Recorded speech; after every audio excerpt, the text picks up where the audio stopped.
Welcome to the Java Cafe, Java fam.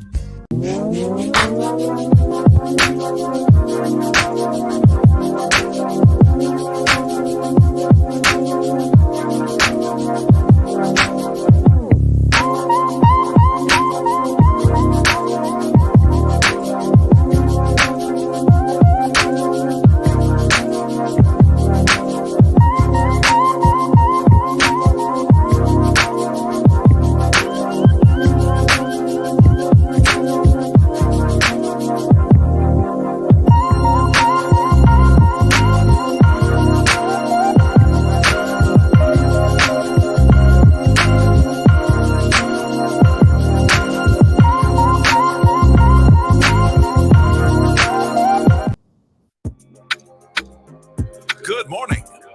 Welcome to the Java Cafe, Java fam. Good morning, everybody. Good morning. Good morning. Yes, listen, it's Friday for the four of you that are in here so far. Do me a favor. Don't just listen to this. Click, hit that share button. Tag a parent, tag a teacher. Well, they should be teaching in school right now. I don't want to get them in trouble based on who's in the room. But they can go and watch later. Tag a parent.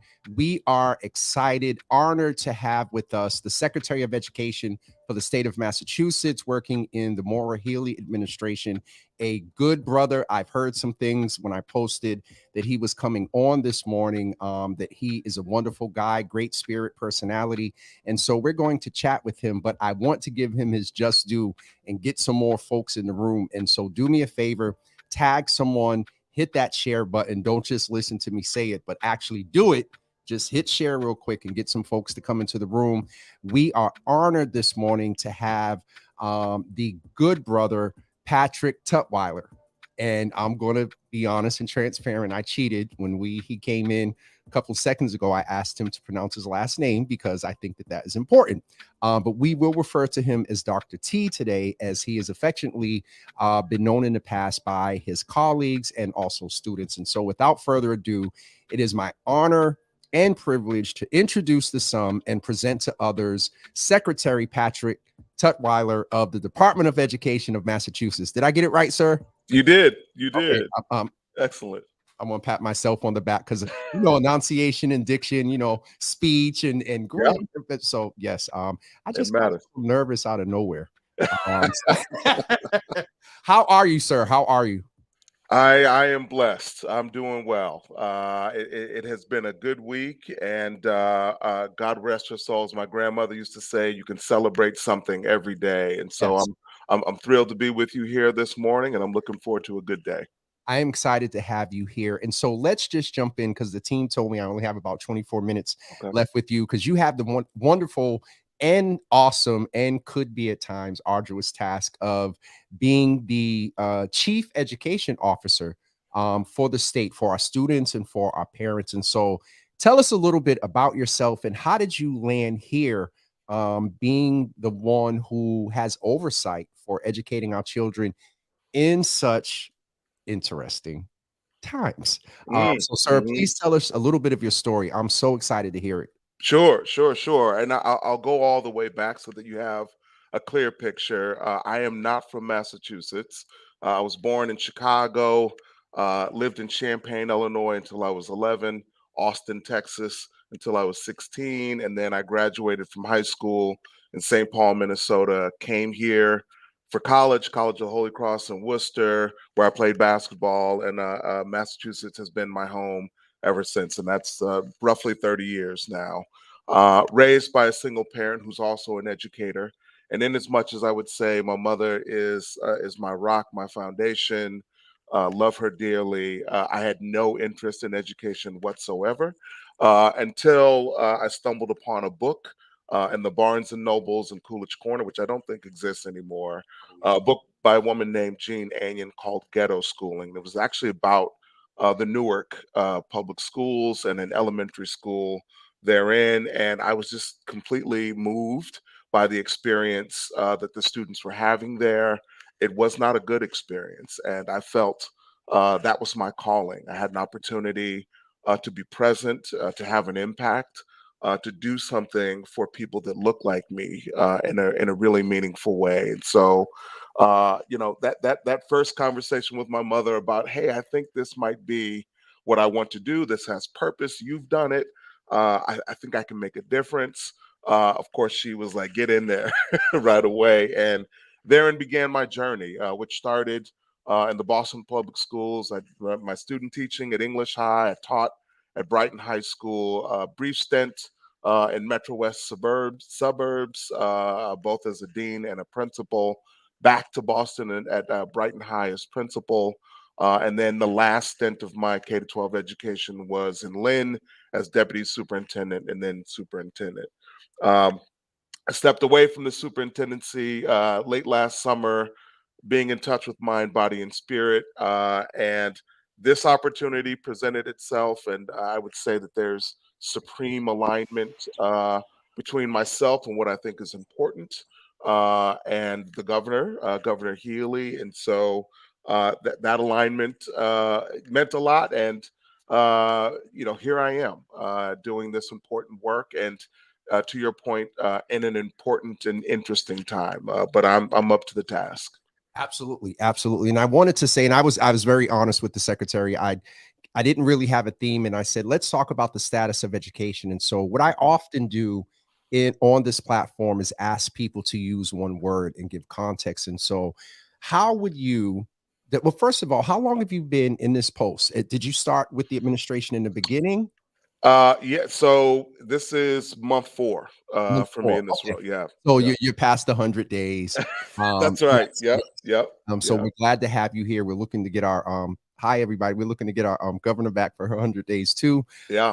And so Secretary or Dr. T, how would you describe the status of education right now in Massachusetts using one word? That's challenging. And interestingly, I tend to task people with doing the same thing. Hey, think about this. Give me one word that you want Uh-huh. me to walk away with. You're And reaping what now you I'm on the sow. receiving end. Yeah, that's right. That's right. So I'm going to use the word hopeful. Okay, I'm going to use the word hopeful, and if you'd like, I can qualify that. please do, please do. I'd be the first to say that this is a challenging time. I spend a lot of time in schools. I was in Springfield earlier this week visiting schools with the superintendent there. I make it my business to interact frequently with people in the field, with families, and with students. I've had an opportunity to interact with a good number of students, and I know that we're not back, as they say. I know we're still in a recovery place, and but at the same time, I think the last 2.5 years taught us a lot about what's important and what's possible, and so I remain hopeful that the path ahead is a bright one for all students in the state of Massachusetts. Absolutely. I know that there are a lot of challenges that come with your post around curriculum, around mental health. I heard you talk about mind, body, and spirit a few moments ago. Mhm, What and it's interesting to hear your career because just because of my knowledge and being in the city for 51 years, mhm, I know that the typical demographic of where you've spent a bulk of your career has allowed you to be in environments where it may not have had the best equity opportunities and resources for students. And so how do you bring that experience with you at a state level in an admin because you are the head chief education officer. So how do you bring that experience in and inform policy at such a macro level and mhm. still have this level of well, I'll get into the second part. Yeah. Yeah. So that's a great question, and here's what I would say. I have spent 22 years in K to 12 education, and a good bit of it, as you just illuminated, was in the urban space, and so I know that experience well. It was my own experience growing up in different states, and so I know that experience well. I know where the shortcomings are. I know where the pain points are, but I also know where the bright spots are. And I'm bringing that conversation to bear on budget development, on policy development. Just in the governor's first budget, I think you can see that. For example, by law, we are pushing forward with the Student Opportunity Act, which does a lot for students in the urban centers in this state in terms of resources for mental health, supports for students with disabilities, or multilingual learners, students whose challenges outside of the school make their success within the walls of school a little bit more challenging. Those resources are flowing to districts across the state, and I can speak deeply about that, having just been the superintendent in Lynn. And so I think having that experience, that then also having the connections and the wherewithal, the willingness to sit down and have the conversations to make sure I continue to understand what's top of mind, what people's experience look like, and then bring that back to bear. There's one other thing I'll point out related to the budget. You mentioned mental health, which I'm a big believer that needs to be prioritized first. It doesn't matter how good a lesson is. It doesn't matter how rich a curriculum is. Trust me. I got I'm yeah, back. I got excited and it hit. Listen, I've done that on purpose. That has never happened. So you Okay. preaching here. Okay. Go ahead. Yeah, Go yeah. ahead. All good. All good. But you can still hear me? Yes, you're good. It Okay, was my yeah, yeah. fault. So just quickly, the importance of mental health is key if we want students to learn and grow academically. And so we've seen districts embrace the universal mental health screen, in addition to a myriad of other strategies. But we were intentional about aligning additional funding to support the increase of districts using that as a mental health strategy, the universal screen across the state. And so, we're really serious about seeing that be prioritized. Absolutely. I want to again apologize for No, please. I leaned in and took you out. Um, That's okay. let's It's stay all in the right. vein of mental. Now, that's an interesting cup you have right there, sir. Do you want me to talk about it? No. Okay, there's a story behind it. All right, tell us a story. It's a brief one. It's a brief one. So this is the mascot for the University of Texas, Mhm. which is where my mother earned her doctorate, and I Okay. drink All from that right. cup every day as a moment of reflection and thanks to all that she did for my brother and me. So that's what's up with the cup. Do you come from faith? Because you Um, preach that a little bit. I drink from that cup. Well, I will tell Preach you real that my quick. mother had five brothers, and two of them were ministers, and her father was a minister. So Okay, yeah, so it's in the blood. yeah, you definitely hear that. Yeah, okay. Let's Yeah. take it back to mental health, and I am going to be very honest about my impression of the governor's appointment. And I will say that I don't know in the past if there have been black men in this helm. So you're the first. Hmm. All right, shout out to more. I mean, Governor Haley.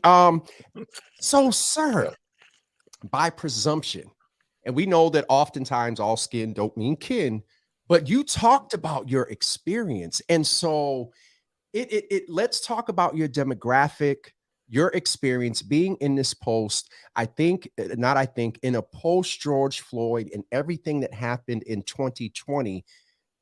How are you bringing that experience? You said you lived it as far as the education piece, Hmm. but there's a unique experience that you have as presumably a tall, bald black man with a beard that got a deep voice. Yep. Let's Yep. talk about that and how that experience helps you inform policy, because there is still inequity, there is still lack of certain resources for a lot of black men and men of color in education, K through 12. I don't know if you oversee you oversee all education, early ed, Head Start. Do you have influence at post-secondary? Okay, okay. Yeah. Yep. All right. So Yep. how do you the educational experience in your profession, how do you bring your personal experience, specifically your demographic, into this space? And Hmm. especially being the first in environment that generally speaking, not this administration, but the state house can be, or McCormick, wherever you are, can be very interesting. And so Hmm. how do you bring that in and stay your authentic self? Hmm.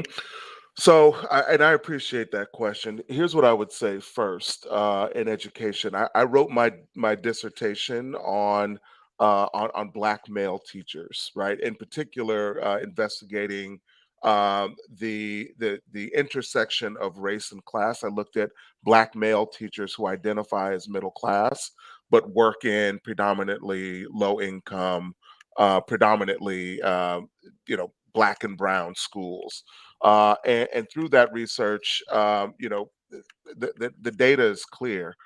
We don't show up in large numbers in classrooms, not just here, but across the country. At the time when I wrote my dissertation, black men made up about 2% of the teaching force. And if you go back 100 years, that number was much higher, right? Black men who had degrees were significantly more present in classrooms. And so one has to ask the question why that is. And there's lots of reasons, right? The civil rights movement happened. There were more opportunities for us to do different things, which is a beautiful thing. But yet and still, I continue to wrestle with, why aren't there more of us Yes. in these places? And where I've landed is, um, described at the beginning of the call why I became a teacher. And it wasn't because I had great experiences in classrooms in the different states where I lived. And it wasn't because of what I read, about the Newark public school students having a great experience. I was enraged by what I saw. And that drew me to want to make a difference in this space. That's how I responded. I wonder for other young men who look like me, when their experience is not great, they may not be drawn to it. They want to run from it. And so I see it as a big part of my influence as showing up, being part of the solution, making sure that we're prioritizing equity, understanding students of color and their experiences. We talk a lot about high schools and the notion of dropout. I don't use the term dropout, I use the term push out, because something is not happening in school when a student decides that this is not the place for me. And that's an opportunity for the school to hold up the mirror. Uh, but that proverbial holding up of the mirror is what needs to happen across schools so that more people that look like me have those wonderful experiences and want to come back and ensure that other people that look like them have those wonderful experiences. And so I show up, man, and I mentioned to you I was in Springfield earlier this week. I was back in Lynn at Lynn English earlier this week. I take advantage of every opportunity to get out to see students and staff, to have them see me, to interact with me. This is possible. Right? And I hope they see that possibility in me. And then from a policy standpoint, to push to make sure that those experiences are good ones so that they feel invited and energized about potentially coming back and seeing this as a career for them. Governor, listen. So you started a little bit, and I'm on time, and I want to stay in good graces with your Yeah. team. Okay. You Yeah. started on it a little bit, but I'm going to intentionally ask, Mhm. what is your vision for the students of Massachusetts? And if you want to break it down, early childhood, K through 12, but however you want to, what is your vision? We heard a little bit of it specifically around students of color and black men. We also know and will name so the trolls won't try to tweet crazy stuff. You're not just the Secretary of Education for Black and Brown BIPOC students. You're the Secretary of Education for everyone. But we know that when you concentrate on certain marginalized populations, the benefit actually ticks up. So, what is your vision, sir? Yeah. Ooh, this is good. So, so let me say something about vision first. And those folks who know me well know this about me. Typically when you interview for a new role or you're in a new role, people ask, "What is your vision? Where do you see this going?" And Mhm. I always have thoughts and feelings about where we're going. But when we talk about vision, I deeply believe that sustainable visions are collaboratively developed instead of imposed. And so, and I'm going to answer your question because I do have thoughts, and I'm going to share Please, that thought. sir. But I think, it's been, 4 months. There's been a lot of interaction. I want to make sure that when I articulate a vision, it's a vision that embraces voices from people across the state, not just what I think is the path forward. But here's what I would say right now, and I think there are few people who would disagree with this. When we talk about a vision, I believe that our role here, my job here, is to make sure that to create the conditions for every student to realize his or her dreams. To your point earlier, that's Black and brown students, that's whites, that's everybody. Everybody. That's our job, right? Our job as educators is to create the conditions for young people to realize their dreams. What does that mean concretely? At the early education space, it means access, right? Quality early education experiences, and across the board, all students should have access to that, and the state has a role to play in that. It also means quality. Where are we dropping an anchor when we think about quality to ensure that as our babies are moving through the early education experience in preparation to kindergarten, what skills do we want them entering kindergarten with in a solid way across, all groups, all communities? When I talk about K to 12, creating the conditions, yes, there's an equity piece there. Um, but there's also a support and resources element there. I talked about the Student Opportunity Act being a big piece of it. We've got to do some work at the high school level in particular. We've got a whole push around reimagining high school, and have me back another time. We can do a deep dive on that. And at the higher ed level, we're talking about access, affordability, and support. Those are the foundational pieces of creating the conditions for those students to realize their dreams. And so, at a high level, I would say my job is to create the conditions for young folk and mature folk on the higher ed level to realize their dreams. But I want to come back, in 6 months and talk about the vision that really reflects the voices of people across the state. Right now, that's just the high level idea. So folks that watch often, it's not too often where I don't really have a whole lot to but there's so many more questions. I feed off the energy of the answer, and I have to say that it is refreshing to know that we have someone like you in Appreciate this that. post in I won't say post, but as we're approaching an endemic, we have not seen, though we're seeing little trickles of it here and there through behavior, teacher burnout, the full impact Yeah. of COVID on our young people, on our teachers. And there was a lot of attention to frontline workers. And I'm just thinking about this as we speak, and I would love to hear your thoughts. Some people compared it, and we often know before the pandemic that teachers aren't compensated and generally nationally, so we don't get you in no trouble here in the state. Teachers aren't compensated generally that field in the manner in which it's not comparable to what they do. Yeah. Right. And so knowing that you're in this post, in this approaching endemic stage is definitely encouraging. And I wanted to, and this is just in real time. Yeah. Do you have any clinical experience? This ain't for y'all. This is just for me while I got them. Okay. No, no, other than being raised by a mother who started her career as a school counselor and then moved on So to a teacher. But that's it. No, I don't have you don't have a the clinical formal, background. you don't have Yeah. the formal, but because I No, just hear no. certain things from you. Secretary, again, I want to stay in good graces with the team, and we got a couple of more minutes left. Yep. What is it? Is there any, if you had the opportunity to have every student, we'll separate it. If you had the opportunity, and we'll focus on K through 12, we'll focus on high school to make it very easy Sure. for you. If you had every high school student sitting in front of you right now, what would you say to them? I think I would say to them, keep going. Um, be bold with. Actually, I said this to a group of a class of 10th graders at Lynn English earlier this week. Don't think small. That's what I would say to them. do not think small. There's so much opportunity in this state, beyond, and we're at a pivotal point in this state, in this country, where we need leadership, we need ideas, we need contributors. Think big, think bold, do not think small. That would be my message to them.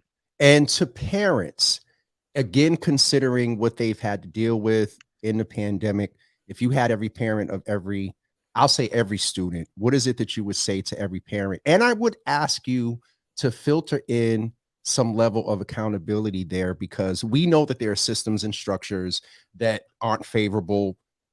And sometimes some of just the educational systems and structures, black, white, male, female, in between, interesting to navigate. But what is it that you would say to parents in this post-pandemic or endemic period, with, if you would filter, I don't want to put words in your mouth, but if you could also speak to a level of accountability that parents also have to, it's 50-50. So I would say two things to parents. First, I would say thank you, right? Like, this was a really hard time. And being a parent myself, I know I watched my own children sort of move through this difficult time, and successfully, thankfully. But I would say thank you. I know that this has been hard. And then I would say prioritize partnership, right? Uh, and the research bears this out, to the extent that school personnel, educators, and parents are partnered deeply, the student benefits, right? So partner with your teachers, partner with your school, ask the questions, ask what you can do at home to support your learner, ask the questions about how he or she is doing. But be a partner in this process, and that would be the accountability piece. But I would thank them, and I would say prioritize partnership. It's 9:30 on the spot. Valentina, don't kill me. Keep School going. staff, You got it. school staff, administration. I would be so remiss if I did not ask you to speak to your colleagues and those who Yeah. serve with you. What would you say Right. to them? Right. Again, I would extend the sincerest thank you. We know that this work is it was challenging before the pandemic. It is even more challenging now. And for the teachers and the principals, the leadership, superintendents that are hanging in there and pushing through, I want to thank them. And then I want to say, just as I did with the parents, I would add, embrace transformation. Right. We learned a lot over the past 2 years. We learned how to use new tools. We've had some mindset shifts around what partnership means with families, what communication looks like. Uh, use that momentum to transform student experiences. Keep going.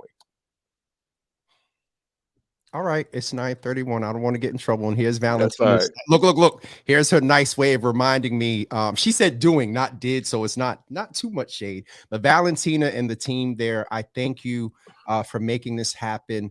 Dr. T, I would love to have you back. Yeah, please. And Valentina, that's the homie. So just let her know. And if there's anything you need to communicate, and come on. And I know you got access to all the big, wonderful media outlets, but this one here, sir, is welcome to you. And I really appreciate you taking the time on a Friday to come in with us for this special edition. And folks are really appreciating you being here. And Joe is taking a few quotes out of there, some what we used to call nuggets. So I appreciate you, sir. I want to get you off of here so I don't get in too much trouble. And thank you so much. Pleasure's mine. I look forward to the next conversation. Yes, sir. Thank you. Be well. Yes, all sir. right, now. Thank Take you. good care. Listen, y'all.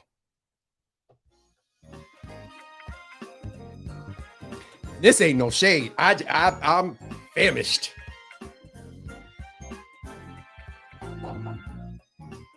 I don't know about anyone else, but the things that I were able to ascertain from that man, and just his spirit and just his approach. Now, 4 months, give the brother a chance. Trickle down takes a lot longer. So, all right, I'm tired. And that's a good, this man wore me out, Jesus. Like, anyway, shout out to Governor Healy. for that choice, and those that advised and whatnot, that got this man before her. That first black man to be at that in that post. Let me switch gears because Saturday, May 20th, 2023, we are having the Your Healthy Java Joseph Betancourt Health Fair. That's a mouthful. Saturday, May 20th at the Delma Burns Building, 575 Warren Street, from 11 a.m. to 3 p.m. We are giving out gift cards, raffles, and prizes. There will be a live DJ, refreshments, and giveaways. We are appreciative to our platinum sponsor, Jensen of Johnson & Johnson.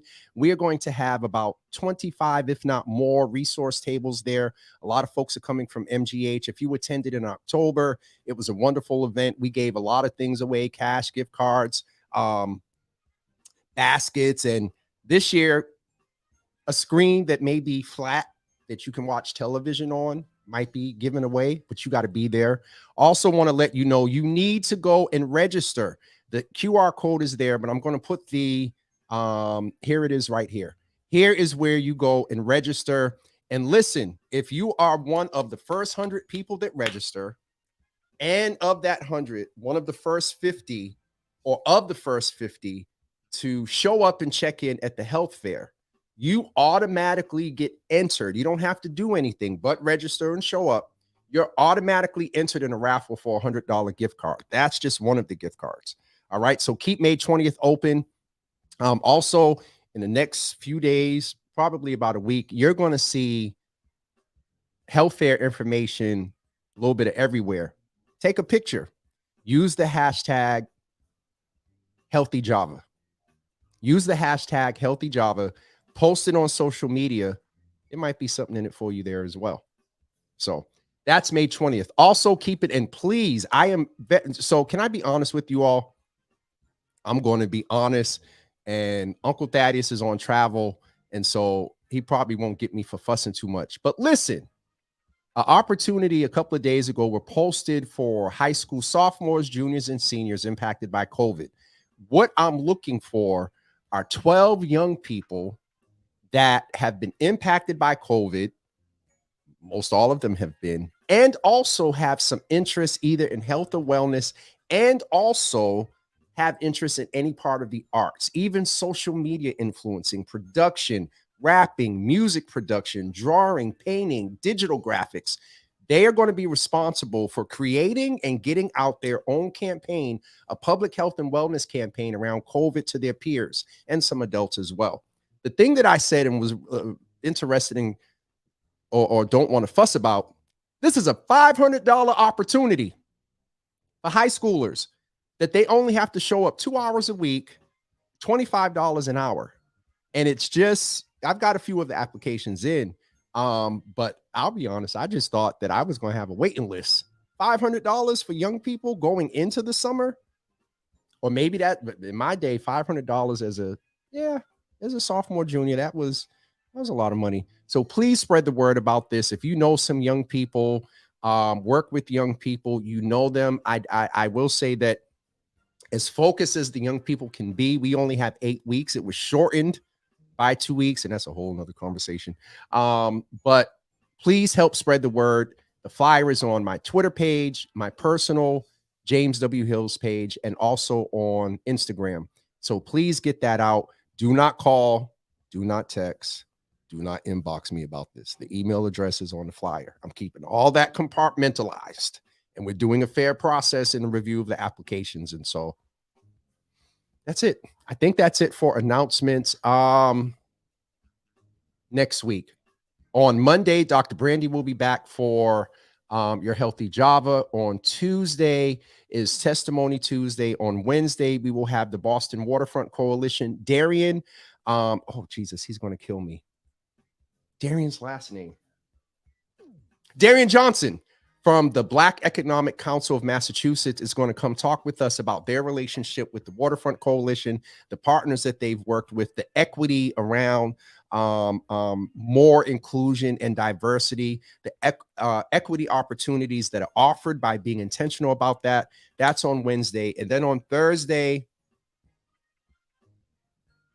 Wednesday's the 11th. No, The 10th is Wednesday. On Thursday, the 11th, I don't remember and don't know yet, but that's a little bit of the lineup for next week. Thank you all for tuning in this morning. Today is the real Friday. So enjoy your weekend. And I'm just going to check in the comments. And there we go. Ma, the link is, everything is on my page. So go check it on my page. And you can get the link there. And Joseph, good to see you. I think we're getting rescheduled, sir. Thanks for being in the room. Thank all of you for jumping in on this Friday. And we'll see you on Monday morning at 9 a.m. Have a great weekend, everybody.